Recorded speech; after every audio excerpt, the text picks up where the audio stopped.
Assalamualaikum. Sampurasun.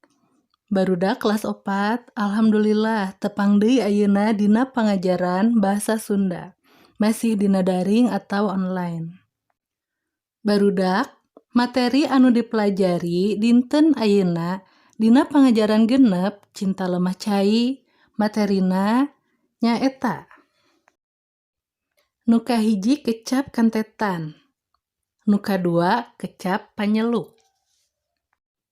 Hideup regepkeun. Kecap kantetan. Di handap aya 3 kalimah, prak hideup titenan. Kalimah kahiji. Saha itu nu muril-muril kumis? 2. Danu keur maraban ucing. 3. Ibu nuju ngagodok kumis ucing. Kecap kumis dina kalimah kahiji mibanda harti bulu nu jadi luhureun bibir. Sedengkeun kecap ucing dina kalimah kadua nyaeta ngaran sato nu dipikaresep pikeun dikukut di imah, tapi loba oge nu hirupna liar. Sedengkeun lamun kecap kumis ucing dina kalimah katilu nyaeta ngaran salah sahiji tutuwuhan nu bisa dipake ubar. Tah, kecap kumis ucing teh kaasup kana wangun kecap kantetan. Naon anu dimaksud kecap kantetan? Kecap kantetan nyaeta kecap anu diwangun ku cara ngantetkeun atawa ngahijikeun kecap jeung kecap sejenna sarta mibanda harti mandiri.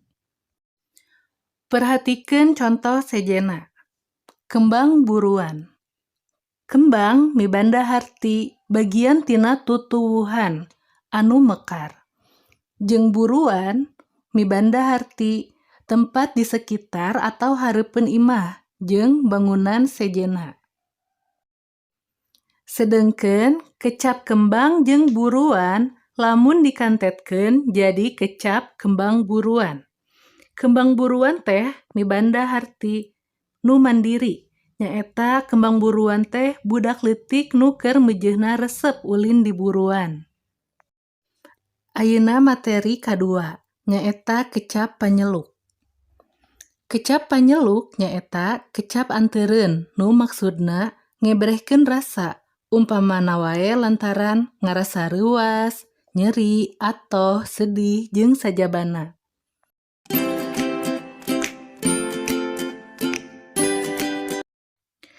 Hideup titenan contona di handap. A. Euleuh geuning isu keneh geus datang. B. Ih, sugan teh lain maneh boro reuas. C. Aduh, nyeri atuh nepak teh tarik-tarik teuing. Tah, kecap euleuh, ih, aduh eta teh mangrupakeun kecap panyeluk. Oge kecap panyeluk sejenna nyaeta ih, hore, Saumpama ditengetan kalimah nu ngagunakeun kecap panyeluk ditulisna ditungtungan ku tanda panyeluk atawa tanda seru.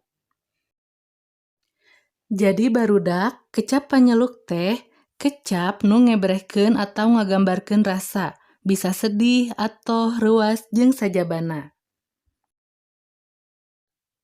Barudak, 2 materi eta nu dipelajari dinten ayeuna, nyaeta kecap kantetan jeung kecap panyeluk.